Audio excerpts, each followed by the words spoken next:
Ok, donc avant d'attaquer le rendu final, j'aimerais créer deux éléments stylistiques pour notre scène. La première chose que j'aimerais créer est un effet de fumée à l'intérieur de mon four, pour donner l'impression que la chaleur crée de la fumée.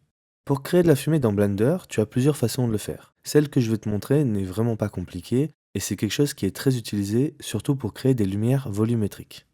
Par exemple, ici j'ai exactement la même scène avec le même éclairage. Sauf que dans l'image de gauche, je n'ai pas d'effet. À droite, j'ai un effet volumétrique qui me permet de donner l'impression que j'ai de la poussière dans la scène. Tout de suite, ça crée un effet très stylisé pour notre scène. Du coup, je vais reprendre cette méthode et je vais l'adapter de sorte à créer un effet de fumée. Mais avant ça, je vais te montrer justement comment on peut créer cet effet sur Blender. Déjà, pour commencer, il nous faut un objet qu'on va convertir en volume. Donc, par exemple, un cube. Ce cube, si je viens dans le shader editor et que je crée un nouveau matériau, je vais pouvoir lui donner un aspect volumétrique. Donc pour ça, je n'ai pas besoin du principled BSDF, je vais ajouter à la place un autre shader, le principled volume. Ce shader, au niveau de sa sortie, il y a écrit volume. Ça signifie que ce shader a pour vocation d'être branché au volume de notre matériel output et pas à la surface. Bon, là, a priori, il n'y a pas eu de changement. Sauf que si je me mets en mode de vue rendu, j'obtiens plus un cube avec une surface, mais un cube avec la lumière qui passe à travers, qui nous donne l'impression d'être de la fumée, de la brume ou de la poussière. Comme tous les shaders, il possède des paramètres qui vont nous permettre d'ajuster son aspect, comme par exemple sa couleur ou sa densité, ou même la puissance d'émission. Du coup, la plupart du temps, cet effet est utilisé pour créer des lumières volumétriques, comme par exemple avec cette scène. Donc là, j'ai juste une Suzanne dans une pièce avec un trou qui fait office de fenêtre par lequel passe la lumière. Si je viens mettre une forme volumétrique, donc de la même manière que ce qu'on a fait précédemment, je vais avoir une lumière plus dense, plus intéressante. Donc voilà un exemple type de ce qu'on peut faire avec. Dans notre cas, on va l'utiliser un peu différemment. Ok, donc pour créer notre effet de fumée, je me mets à nouveau dans l'espace modeling et je me mets en mode objet. Je crée ensuite un cube et ce cube, je le réduis de sorte à correspondre plus ou moins à la taille de mon croissant. Et ensuite, ajuste sa taille. L'idée, c'est qu'il englobe bien le croissant avec un peu de marge au-dessus. Ok, une fois que tu es satisfait de ce que tu as, n'oublie pas de faire CTRL A pour appliquer les transformations d'échelle. Ce cube, je vais le renommer pour fumée. Et d'ailleurs, je vais créer une collection que je vais appeler environnement, dans lequel je vais glisser ma fumée, ma lumière et ma caméra. Comme ça, c'est mieux organisé. Ok, du coup, je peux revenir sur mon layout. Pour créer la fumée, je crée un nouveau matériau que je nomme fumée aussi et que je sauvegarde. Le principal BSDF, j'en ai pas besoin, donc je le supprime en appuyant sur X. Et je crée un nouveau shader, le principal volume, que je branche au volume de mon matériel output. Alors par défaut, on voit plus notre cube et on a l'impression que ça ne fonctionne pas. C'est parce que les effets volumétriques sont plus visibles quand il y a de la lumière. Par exemple, si j'affiche ma lampe, je vois apparaître mon effet. Pour pouvoir accentuer un effet volumétrique, tu as plusieurs options. Soit tu augmentes la puissance de ta lampe, mais dans notre cas, on veut éviter. Soit tu augmentes la densité, soit tu augmentes la puissance d'émission. Nous, on va jouer sur la puissance d'émission. J'ai fait plusieurs tests et j'obtiens le meilleur résultat en utilisant la puissance d'émission plutôt que la densité. Donc la puissance d'émission, si je l'augmente, j'obtiens un effet bien visible. Par contre, c'est pas du tout réaliste. On a juste un bloc de fumée. Pour remédier à ça, il faut qu'on crée une variation de cette émission. Et pour pouvoir faire ça, on va reprendre exactement les mêmes principes qu'on a vus jusqu'à présent, c'est-à-dire qu'on va utiliser un noise texture. Ce node de texture, bien évidemment, je lui ajoute un texture coordinate que je configure sur Object pour qu'il s'adapte à l'objet. Et j'augmente sa valeur de scale, jusqu'à obtenir quelque chose qui me convient. Ok, ensuite, il faut que je crée du contraste. Donc pour ça, j'utilise un color ramp et je rapproche les valeurs au centre. Parfait. Maintenant, si je branche le color ramp à la puissance d'émission, eh ben, ça fonctionne pas vraiment bien. Et ça, c'est dû aux valeurs de mon color ramp. Les valeurs sont comprises entre 0 et 1, or, avec une valeur de 1, on a un effet qui est faible. Pour obtenir quelque chose de vraiment intéressant, il faut augmenter cette valeur. Alors, si j'essaie d'aller au-delà de la valeur de 1, je ne peux pas. Par contre, si je rentre manuellement une valeur supérieure à 1 et que j'appuie sur Entrée, ça fonctionne. Donc dans notre cas, je rentre la valeur de 5. Ok, et là, on a quelque chose de plus intéressant. Si j'affiche le four, je vois que ça marche bien. Bon, par contre, il faut qu'on fasse quelques modifications au niveau du noise texture. Si je regarde le résultat que j'obtiens avec le color ramp et le noise, j'ai une fumée qui est très lisse, ce qui n'est pas vraiment réaliste. Sur le noise texture, tu as un paramètre de détail qui te permet d'ajouter du détail. Si je diminue cette valeur, je vais avoir un résultat avec très peu de détails, très lisse. Si à l'inverse, j'augmente cette valeur, je vais avoir un résultat plus détaillé, ce qui correspond plus à ce qu'on recherche. Maintenant, le paramètre de roughness que tu as en dessous permet d'ajouter de la rugosité. Si j'augmente cette valeur, je vais avoir plus de rugosité et encore plus de détails. Et si je la diminue, je vais en avoir de moins en moins. Avec une valeur de 0,7, j'ai un résultat qui me plaît bien. Et alors là, notre effet de fumée est beaucoup plus intéressant. Maintenant, on a un autre problème qui se pose, c'est que notre effet de fumée est statique. Il n'y a aucun mouvement, ce qui n'est pas réaliste. Donc, il va falloir animer notre fumée. Pour ça, c'est très simple. Ici, tu as un paramètre de dimension.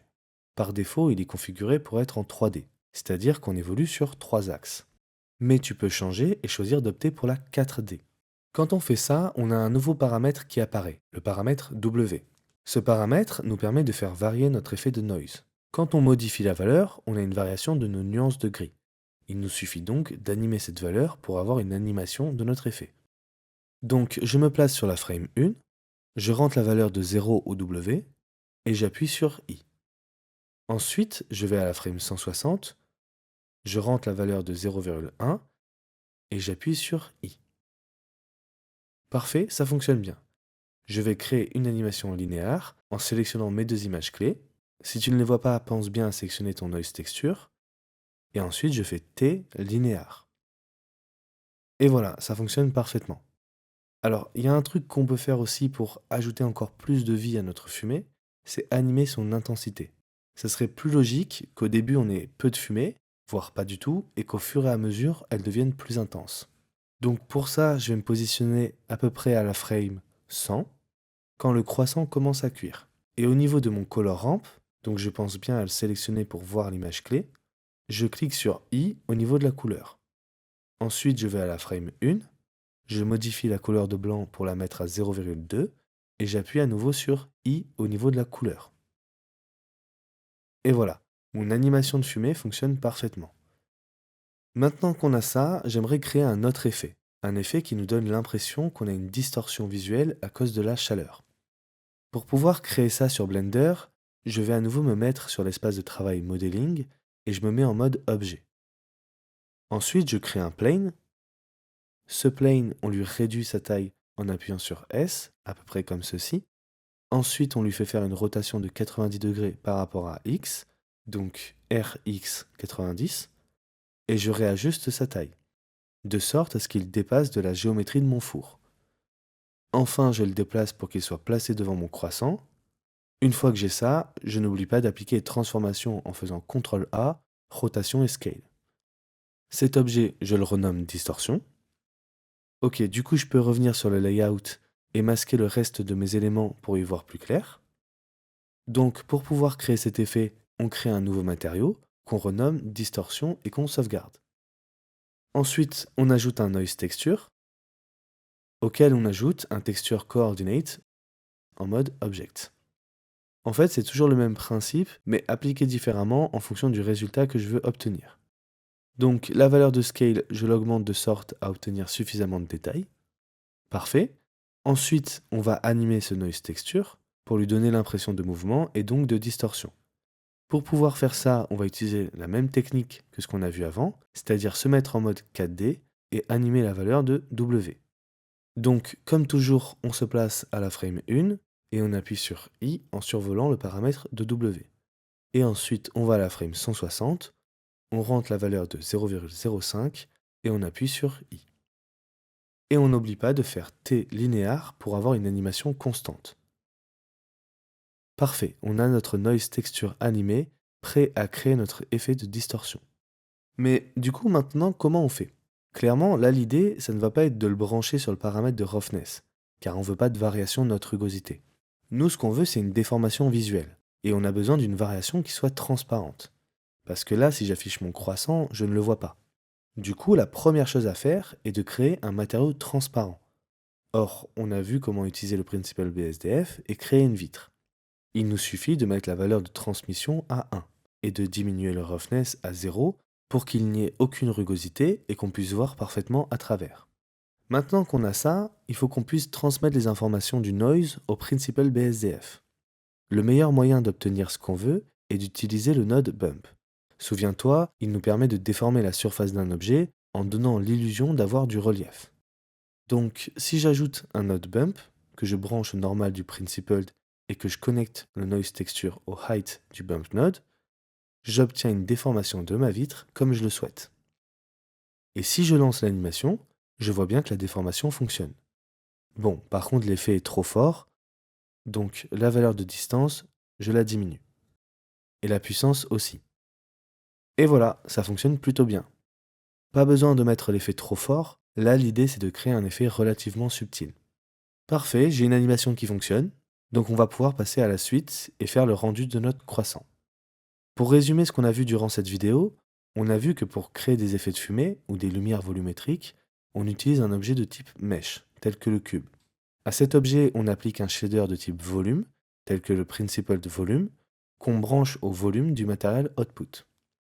Ensuite, en modifiant les paramètres et en jouant sur les lumières de ta scène, tu peux créer des effets très intéressants. On a également vu comment configurer le noise texture pour pouvoir l'animer, en le mettant en dimension 4D et en utilisant le paramètre de W. Maintenant qu'on a créé tout ça, on va pouvoir faire le rendu de notre croissant. J'atteins quand je déhale les données, le data, le son ou le grain, l'univers, l'instinct, les milliers d'images qui me montrent le destin. J'ai trouvé un chemin, l'USB fait l'effet, mais la dose était si forte, je la sens, elle grimpe.